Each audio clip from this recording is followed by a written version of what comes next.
അൽഹംദുലില്ലാഹി റബ്ബിൽ ആലമീൻ അസ്സലാത്തു വസ്സലാമു അലാ റസൂലില്ലാഹി വഅലാ ആലിഹി വസ്വഹാബിഹി അജ്മഈൻ അമ്മാ ബഅദ്. അഊദു ബില്ലാഹി മിനശ് ശൈത്വാനിർ റജീം. ബിസ്മില്ലാഹിർ റഹ്മാനിർ റഹീം.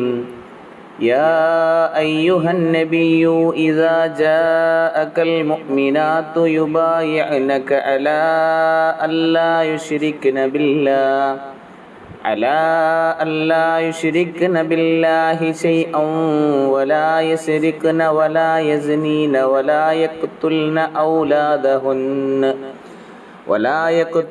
أولادهن ولا يأتين ببهتان يفترينه بين أيديهن وأرجلهن ولا يعصينك في معروف فبايعهن واستغفر لهن الله إن الله غفور رحيم.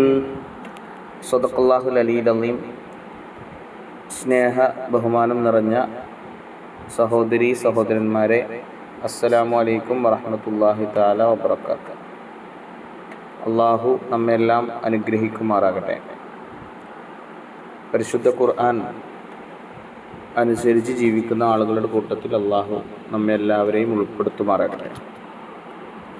സൂറത്തുൽ മുംതഹിനയുടെ 12-ാമത്തെ ആയത്താണ് നമ്മൾ ഇന്ന് നോക്കുന്നത്. അതിൻ്റെ അർത്ഥം, യാ അയ്യുഹൻ നബി, പ്രവാചകരെ, ഇദാ ജാഅക, നിന്റെ അടുത്ത് വന്നാൽ, അൽ മുഅ്മിനാത്തു, സത്യവിശ്വാസിനികൾ, യുബായിഉനക, അവർ നിന്നോട് പ്രതിജ്ഞ ചെയ്തുകൊണ്ട്, പ്രതിജ്ഞ ചെയ്യാൻ വേണ്ടിയിട്ട് നിന്റെ അടുത്ത് വന്നാൽ,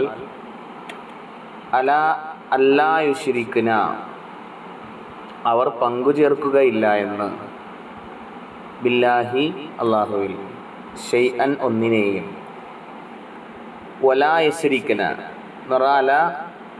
അല്ലാ യസ്രിക്ന എന്നാണ് ഇതിൻ്റെ ശരിക്കും ആയത്ത് വരുന്നത്. അഥവാ അവർ മോഷ്ടിക്കുകയില്ല എന്ന്.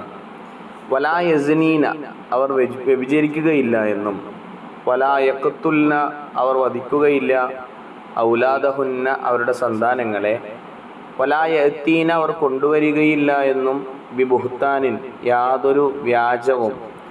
ബൈന ഐദീഹിന്ന വ അർജുലിഹിന്ന, അവരുടെ കൈകൾക്കിടയിലും കാലുകൾക്കിടയിലും. വലാ യഅ്സീനക, അവർ നിന്നോട് അനുസരണക്കേട് കാണിക്കുകയില്ല എന്നും. ഫീ മഅറൂഫിൻ, ഒരു നല്ല കാര്യത്തിലും. ഫബായിഉഹുന്ന, ഇങ്ങനെ ഇത്തരം കാര്യങ്ങളൊക്കെ പറഞ്ഞു കഴിഞ്ഞാൽ, ഫബായിഉഹുന്ന, അപ്പോൾ നീ അവരുമായി പ്രതിജ്ഞ ചെയ്തു കൊള്ളുക, ബൈഅത്ത് ചെയ്തു കൊള്ളുക. വസ്തഗ്ഫിർ, നീ പാപമോചനം തേടുകയും ചെയ്യുക, ലഹുന്ന, അവർക്കു വേണ്ടി, അല്ലാഹുവിനോട്. ഇന്നല്ലാഹ, തീർച്ചയായും അല്ലാഹു, ഗഫൂറുർ റഹീം, കരുണാമയനും ഏറെ പൊറുക്കുന്നവനുമാണ്. കഴിഞ്ഞ ആയത്തുകളിൽ 10-11 ആയത്തുകളിൽ ഇസ്ലാമിലേക്ക് കടന്നു വരുന്ന, ഹിജ്റ ചെയ്തു വരുന്ന സ്ത്രീകളോട് എന്തൊക്കെ കാര്യങ്ങൾ ചെയ്യണം എന്നുള്ള നിർദ്ദേശങ്ങളായിരുന്നു പറഞ്ഞുകൊണ്ടിരുന്നത്. ഇവിടെയും അതിൻ്റെ ഒരു അവസാന രൂപമാണ്. ഇസ്ലാം സ്വീകരിച്ചു കൊണ്ടുവരുന്ന സ്ത്രീകളുടെ കാര്യത്തിൽ നടത്തേണ്ട പരിശോധനകളെക്കുറിച്ച് കഴിഞ്ഞ ആയത്തിൽ സൂചിപ്പിച്ചിട്ടുണ്ടായിരുന്നു. അതോടൊപ്പമുള്ള ഒരു പ്രതിജ്ഞയാണ്. കേവലം ഷഹാദത്ത് കലിമ മാത്രം ചെയ്താൽ പോരാ. ഇസ്ലാമിക ഭരണകൂടമുള്ളത് കൊണ്ട് തന്നെ ആ ഭരണകൂടത്തോട് ബൈഅത്ത് കൂടി ചെയ്യേണ്ടതുണ്ട്, അഥവാ പ്രതിജ്ഞ ചെയ്യേണ്ടതുണ്ട്. ആ കാര്യങ്ങളാണ് ഇവിടെ സൂചിപ്പിക്കുന്നത്. അതിൽ ഒന്നാമത്തേത്, അള്ളാഹുവിൽ ഒന്നിനെയും പങ്കു ചേർക്കില്ല, ശിർക്ക് ചെയ്യില്ല. രണ്ടാമത്തേത്, വ്യഭിചരിക്കില്ല.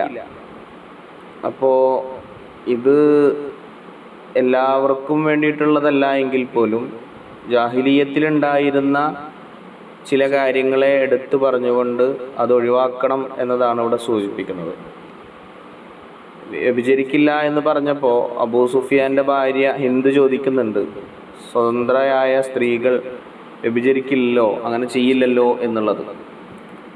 അപ്പോൾ അത് പറഞ്ഞതുപോലെ ഇത് ഓരോരുത്തരോടുമുള്ളതല്ല എങ്കിൽ പോലും ഇതെല്ലാം എല്ലാവരും അംഗീകരിക്കണമെന്നതാണ്. അതോടൊപ്പം മോഷണം നടത്തുകയില്ല, കുട്ടികളെ കൊല്ലുകയില്ല.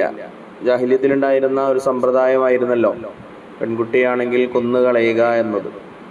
ഇത് പുരുഷന്മാർ മാത്രമല്ല സ്ത്രീകളും ചെയ്തിരുന്നു.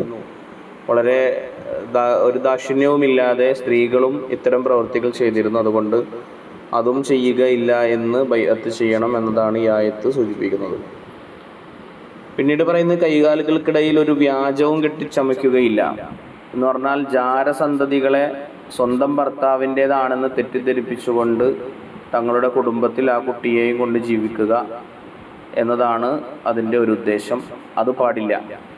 ഇതല്ലെങ്കിൽ മറ്റൊന്ന് എന്ന് പറയുന്ന ഒരു സ്ത്രീ മറ്റൊരു സ്ത്രീയെക്കുറിച്ച് സദാചാര വിരുദ്ധമായ ആരോപണങ്ങൾ ഉന്നയിക്കുക എന്നതാണ്. ഇത് രണ്ടർത്ഥത്തിലായാലും ഇതിൽ നിന്നും ഒഴിവാകണം. അത്തരത്തിലുള്ള സ്വഭാവങ്ങൾ ഉണ്ടാവാൻ പാടില്ല. മറ്റൊന്ന്, എല്ലാ നല്ല കാര്യത്തിലും പ്രവാചകനെ ധിക്കരിക്കുകയില്ല. പ്രവാചകനോട് പൂർണ്ണമായ അനുസരണം എന്നുള്ളത്. ഇവിടെ മഅറൂഫ് എന്നതിനെ രണ്ട് തരത്തിൽ, ഒന്ന് കേട്ടാൽ തന്നെ നല്ലത് എന്ന് ബോധ്യമുള്ളതും, മറ്റൊന്ന് ഖുർആൻ അല്ലെങ്കിൽ ഹദീസ് കൊണ്ട് സ്ഥിരപ്പെട്ട പ്രവാചകൻ്റെ അല്ലെങ്കിൽ അള്ളാഹുവിൻ്റെ കൽപ്പനകളെയുമാണ് എന്ന് സൂചിപ്പിക്കുന്നുണ്ട്.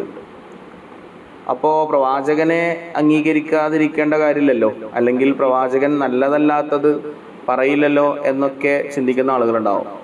അതോടൊപ്പം നമ്മൾ മനസ്സിലാക്കേണ്ടത് ഇത് കേവലം പ്രവാചകനെ അനുസരിക്കുക എന്നത് മാത്രമല്ല, അതിനുശേഷം ഉലുൽ അംർ അഥവാ നേതൃത്വത്തെ അനുസരിക്കുക എന്നത് കൂടിയാണ് ഇവിടെ സൂചിപ്പിക്കുന്നത്.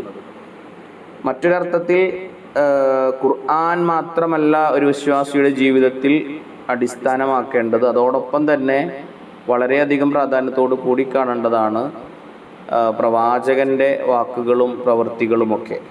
അപ്പോൾ പ്രവാചകനെ കൂടി നിങ്ങൾ അംഗീകരിക്കണം എന്നതാണ് ഇവിടെ സൂചിപ്പിക്കുന്നത്. ഇങ്ങനെ ഇത്തരം കാര്യങ്ങളൊക്കെ അംഗീകരിച്ചു കഴിഞ്ഞാൽ അവരോട് ബൈഅത്ത് ചെയ്യണം. സാധാരണ പുരുഷന്മാരുടെയൊക്കെ കൈ പിടിച്ചുകൊണ്ടായിരുന്നു ബൈഅത്ത് ചെയ്തിരുന്നത്. എന്നാൽ സ്ത്രീകളുടേത് കൈകൾക്ക് പിടിക്കാൻ പാടില്ല.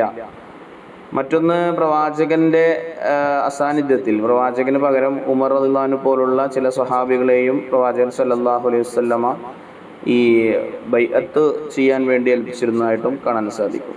ഇത്തരം പറഞ്ഞിട്ട് അള്ളാഹു പറയാണ്, പ്രവാചകനോട് താങ്കൾ അവർക്ക് പുറത്തു കൊടുക്കാൻ വേണ്ടി പ്രാർത്ഥിക്കുക കൂടി ചെയ്യണം.